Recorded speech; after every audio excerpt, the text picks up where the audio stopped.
भारत और ऑस्ट्रेलिया के बीच खेला गया था क्रिकेट इतिहास का वो जबरदस्त मुकाबला, जिसने पहली बार दुनिया को हिटमैन का वो चौंकाने वाला रूप दिखाया था।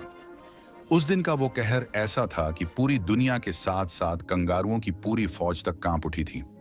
हिटमैन ने बल्ले से ऐसा कोहराम मचाया कि ऑस्ट्रेलिया के खिलाफ एक ऐसा लक्ष्य हासिल कर दिखाया जो क्रिकेट इतिहास के पन्नों में सुनहरे अक्षरों में दर्ज हो गया और आने वाली कई सदियों तक याद रखा जाएगा। दरअसल दोस्तों, ये कहानी है 16 अक्टूबर 2013 को खेले गए 7 मैचों की वनडे सीरीज के दूसरे मुकाबले की। इस सीरीज का पहला मैच 10 अक्टूबर 2013 को खेला गया था। उस मुकाबले में ऑस्ट्रेलिया ने टॉस जीतकर पहले बल्लेबाजी करते हुए भारत के सामने 305 रनों का एक विशाल लक्ष्य खड़ा कर दिया था, लेकिन जवाब में उतरी भारतीय टीम सिर्फ 232 रनों पर ही सिमट गई और मुकाबला कंगारुओं ने 72 रनों से अपने नाम कर लिया। इस जीत के बाद ऑस्ट्रेलिया को लगने लगा कि अगर भारत को हराना है तो बस 300 के पार स्कोर खड़ा कर दो, फिर तो मैच अपने आप जीत जाओगे। अब कंगारू टीम भारतीय टीम को हल्के में लेने लगी थी और शायद यही उनकी सबसे बड़ी गलती थी, क्योंकि उस हार के बाद MS धोनी चुपचाप बैठने वालों में से नहीं थे। वो तो अगली रणनीति तैयार कर चुके थे, कंगारुओं को सबक सिखाने वाली रणनीति। और फिर आता है जयपुर का ऐतिहासिक मैदान, जहां शुरू होता है वो यादगार दूसरा वनडे मुकाबला। जैसा कि कंगारुओं को उम्मीद थी, सिक्का एक बार फिर उनके ही पक्ष में गिरा और बिना ज्यादा सोचे समझे कप्तान ने फिर से पहले बल्लेबाजी करने का फैसला ले लिया। ऑस्ट्रेलिया की पारी की शुरुआत करने के लिए मैदान में उतरी विस्फोटक सलामी जोड़ी एरॉन फिंच और फिलिप ह्यूज। इन दोनों ने पहले ओवर से ही कप्तान के आदेशों पर अमल करना शुरू कर दिया। ड्रेसिंग रूम से कप्तान का सख्त हुक्म था, आज इतना बड़ा स्कोर बनाओ कि भारत की हिम्मत ही जवाब दे दे। और इन दोनों बल्लेबाजों ने वैसा ही करना शुरू कर दिया। फिंच आज कुछ ज्यादा ही आक्रामक मूड में थे, लगातार चौकों की बौछार कर रहे थे और इसी धुआंधार अंदाज में उन्होंने अपना शतक भी पूरा कर लिया। साथ ही अपनी टीम को सिर्फ 15 ओवर और एक गेंद में 74 रनों तक पहुंचा दिया। लेकिन अगले ही गेंद पर वो गलती कर बैठे। एक सिंगल चुराने के चक्कर में सुरेश रैना के डायरेक्ट थ्रो का शिकार हो गए और रन आउट होकर पवेलियन लौट गए। मैदान और टीवी के सामने बैठे हर भारतीय फैन के चेहरे पर खुशी दौड़ गई, क्योंकि फॉर्म में चल रहे एरॉन फिंच अब आउट हो चुके थे। अब ऑस्ट्रेलिया की पारी को संभालने के लिए मैदान पर आते हैं शेन वॉटसन, और आते ही उन्होंने रफ्तार पकड़ ली। ऐसा लग रहा था जैसे फिंच के आउट होने के बाद ऑस्ट्रेलिया की पारी थोड़ी धीमी पड़ जाएगी, लेकिन वॉटसन ने टीम का मोमेंटम बिल्कुल भी टूटने नहीं दिया। उन्होंने मैदान पर आते ही भारतीय गेंदबाजों की जमकर खबर लेनी शुरू कर दी। उनकी बल्लेबाजी में ऐसी बेरहमी थी कि मानो गेंदबाजों को बिल्कुल भी बख्शने के मूड में नहीं थे। लेकिन इसी एक सिंगल के साथ फिलिप ह्यूज ने भी अपना अर्धशतक पूरा कर लिया और बल्ला हवा में उठाकर दर्शकों का अभिवादन किया। वहीं दूसरी ओर शेन वॉटसन का तूफानी अंदाज थमने का नाम नहीं ले रहा था।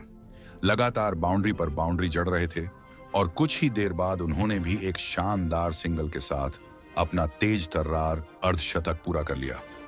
इन दोनों बल्लेबाजों की बेहतरीन पारियों को देखकर ड्रेसिंग रूम में बैठे ऑस्ट्रेलियाई खिलाड़ी और कोच खड़े होकर तालियां बजाने लगे। ऐसा लग रहा था मानो आज ये दोनों बल्लेबाज किसी भी गेंदबाज को नहीं बख्शने वाले। लेकिन तभी एक बड़ा मोड़ आया। विनय कुमार ने वॉटसन को ईशांत शर्मा के हाथों कैच आउट करवा दिया और उनकी पारी पर विराम लगा दिया। ये विकेट भारतीय फैंस के लिए बड़ी राहत लेकर आया, क्योंकि शेन वॉटसन बेहद खतरनाक लय में खेल रहे थे। ऑस्ट्रेलिया को अब एक बड़ा झटका लग चुका था। स्कोर बोर्ड पर 182 रन थे और वॉटसन की अहम विकेट गिर चुकी थी। वॉटसन ने 53 गेंदों में 59 रन की शानदार पारी खेली और अब पवेलियन लौट चुके थे। अब कंगारू टीम को आगे बढ़ाने मैदान में आते हैं कप्तान जॉर्ज बेली।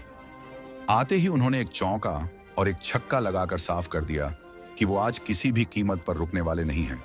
लेकिन भारतीय गेंदबाजों को भी इसका जवाब देना था। फिलिप ह्यूज, जो अब तक सेट हो चुके थे, 38वें ओवर में रविचंद्रन अश्विन की गेंद पर एक आसान कैच MS धोनी को दे बैठे और शानदार बल्लेबाजी के बाद अपनी पारी समाप्त कर दी। उन्होंने 103 गेंदों में 83 रन की उम्दा पारी खेली। अब 38 ओवर पूरे हो चुके थे और ऑस्ट्रेलिया का स्कोर था सिर्फ 3 विकेट के नुकसान पर 218 रन। यहां से कप्तान जॉर्ज बेली का साथ देने मैदान पर आते हैं इट बिग शो के नाम से मशहूर ग्लेन मैक्सवेल। और अब खेल में सिर्फ 12 ओवर शेष रह गए थे। अब यहां से इन दोनों बल्लेबाजों ने गियर बदल दिया और अंधाधुंध अंदाज में भारतीय गेंदबाजों की जमकर धुनाई करनी शुरू कर दी। देखते ही देखते ऑस्ट्रेलिया की टीम ने 50 ओवर पूरे होने तक अपना स्कोर 359 रनों तक पहुंचा दिया। यानी कंगारू टीम अपने इरादों में पूरी तरह से सफल रही। आज भारत के सामने सिर्फ एक लक्ष्य नहीं बल्कि रनों का एक विशाल पहाड़ खड़ा हो चुका था। ये था कंगारू बल्लेबाजों का दमदार स्कोर कार्ड। पहली बार किसी टीम के टॉप ऑर्डर के शुरुआती 5 बल्लेबाजों ने 50 या उससे ज्यादा रन बनाए थे। ये अपने आप में एक ऐतिहासिक रिकॉर्ड था। इतना बड़ा स्कोर खड़ा करके ऑस्ट्रेलिया की टीम को लगने लगा था कि उन्होंने मैच को पहले ही अपने नाम कर लिया है, क्योंकि इतिहास गवाह था भारतीय टीम ने इससे पहले कभी भी इतना बड़ा लक्ष्य सफलतापूर्वक हासिल नहीं किया था। लेकिन शायद उस दिन किस्मत और जुनून दोनों भारतीय टीम के साथ थे। किसी को अंदाजा भी नहीं था कि ये 360 रनों का पहाड़ भी आज भारतीय बल्लेबाजों के सामने रेत की दीवार साबित होगा। इस मैच ने भारतीय क्रिकेट इतिहास में एक ऐसा स्वर्णिम अध्याय जोड़ दिया जिसे आने वाली सदियों तक याद किया जाएगा। अब बारी थी भारत की जवाबी पारी की। मैदान पर उतरी हिटमैन और गब्बर की धाकड़ सलामी जोड़ी, यानी रोहित शर्मा और शिखर धवन। इन दोनों ने आते ही अपनी रणनीति पर अमल करना शुरू कर दिया और कंगारू गेंदबाजों की धज्जियां उड़ानी शुरू कर दी। हर गेंद पर हमला, हर ओवर में रन, मानो कंगारुओं को चारों तरफ घुमा घुमा कर मार रहे हों। और इसी एक शानदार छक्के के साथ हिटमैन ने मात्र 16 ओवर और 2 गेंदों में ही अपनी टीम के स्कोर को 100 रनों के पार पहुंचा दिया। अब हर भारतीय फैन इन दोनों बल्लेबाजों की धमाकेदार शुरुआत को देखकर जश्न के रंग में सराबोर हो चुका था। दूसरी ओर कंगारू खेमे के चेहरों पर घबराहट साफ झलकने लगी थी, मानो मैच अभी से उनके हाथ से फिसल रहा हो। देखते ही देखते रोहित शर्मा ने एक खूबसूरत चौका जड़ते हुए 54 गेंदों में अपना अर्धशतक पूरा किया और बल्ला हवा में लहराकर दर्शकों का अभिवादन किया। लेकिन आज शिखर धवन भी पीछे रहने वालों में से नहीं थे। उन्होंने भी एक करारा चौका जड़ते हुए अपना अर्धशतक पूरा किया और मुस्कुराते हुए बल्ला उठाया।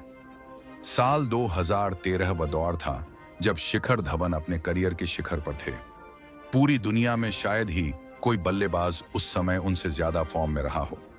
आज जब दोनों ओपनर्स मैदान पर कंगारुओं की बखिया उधेड़ रहे थे, तो ड्रेसिंग रूम में बैठे हर भारतीय खिलाड़ी खड़े होकर तालियों की गूंज में उनका सम्मान कर रहे थे। अब यहां से शिखर धवन पूरी तरह से अकेले ही कंगारू गेंदबाजों पर कहर बनकर टूट पड़े। रन बनाने की रफ्तार किसी रॉकेट से कम नहीं थी। हर तरफ सिर्फ बाउंड्रियों की बौछार थी। धवन मैदान के चारों कोनों में शॉट्स मार रहे थे और भारतीय दर्शक इस आंधी को देखकर केवल जश्न में डूबे हुए थे। उनकी इस आतिशी बल्लेबाजी ने न सिर्फ शेन वॉटसन बल्कि कंगारू कप्तान को भी पूरी तरह से हताश कर दिया था। ऐसे में जेम्स फॉकनर ने एक बड़ी चाल चली और 27वें ओवर की पहली ही गेंद पर शिखर धवन को आउट कर टीम को पहली सफलता दिला दी। इन दोनों ओपनर्स के बीच 176 रनों की ऐतिहासिक साझेदारी अब टूट चुकी थी। अफसोस की बात यह रही कि शिखर धवन महज 5 रन से अपना शतक पूरा नहीं कर पाए। लेकिन अजीब बात यह थी कि उन्हें इस बात का रत्ती भर भी मलाल नहीं था।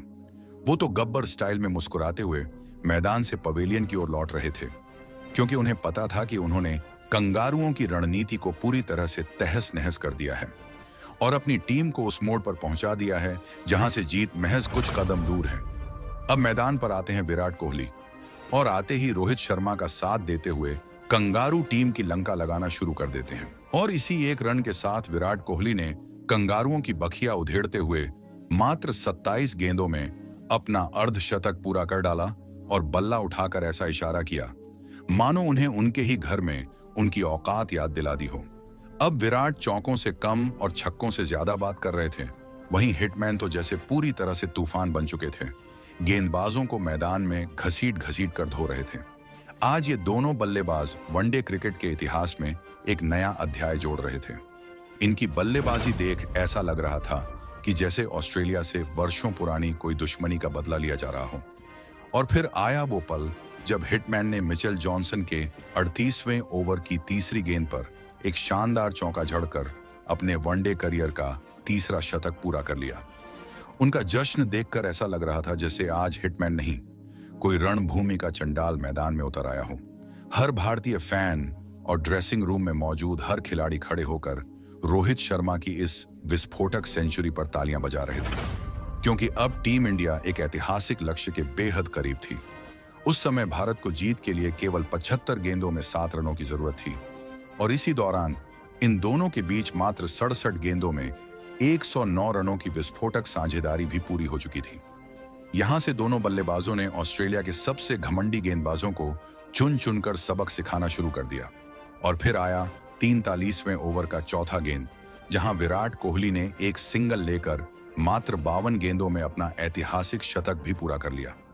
उन्होंने अपने अंदाज में सबसे अलग और दमदार जश्न मनाया। मैदान में गूंज उठी विराट की आवाजें। यह कोई साधारण शतक नहीं था, बल्कि एक ऐसा रिकॉर्ड तोड़ शतक था जो आज भी भारतीय क्रिकेट इतिहास में सबसे तेज वनडे सेंचुरी के रूप में दर्ज है। अब भारत की जीत लगभग तय हो चुकी थी, क्योंकि बचे थे महज 42 गेंदों में 12 रन। लेकिन हिटमैन ने ज्यादा इंतजार करना ठीक नहीं समझा और अगले ही ओवर में कुछ जबरदस्त चौके और एक छक्का लगाकर भारत को क्रिकेट इतिहास की सबसे यादगार जीत दिला दी। तो यह रहा भारत का बल्लेबाजी स्कोर कार्ड, जहां रोहित शर्मा ने 123 गेंदों में 141 रनों की नाबाद तूफानी पारी खेली। शिखर धवन ने 86 गेंदों में 95 रनों की शानदार पारी खेली और विराट कोहली ने 52 गेंदों में 100 रनों की ऐतिहासिक सेंचुरी ठोकी। ऑस्ट्रेलिया का घमंड तो भारत की इस त्रिमूर्ति ने चकनाचूर कर दिया, क्योंकि जिस 360 रनों के लक्ष्य को कंगारुओं ने जीत की गारंटी माना था, उसे भारत के सिर्फ 3 बल्लेबाजों ने तिरपाल उड़ा दिया, और वो भी महज 43 ओवर और 3 गेंदों में। इसके बाद इस सीरीज में ऑस्ट्रेलिया ने दोबारा बल्लेबाजी का विकल्प चुनने से तौबा कर ली। इस मैच में उन्होंने टॉस जीतकर इसलिए पहले बल्लेबाजी चुनी थी ताकि भारत को उसकी औकात दिखा सके। लेकिन मैदान में रोहित, विराट और शिखर ने जो जवाब दिया, उसने उनकी जुबान हमेशा के लिए बंद कर दी। तो दोस्तों, अगर आपको यह वीडियो पसंद आई हो तो इसे लाइक करें, चैनल को सब्सक्राइब करें और बेल आइकन दबाना बिल्कुल मत भूलिएगा। मिलते हैं फिर से एक नए धमाकेदार वीडियो में। जय हिंद, जय भारत, वंदे मातरम।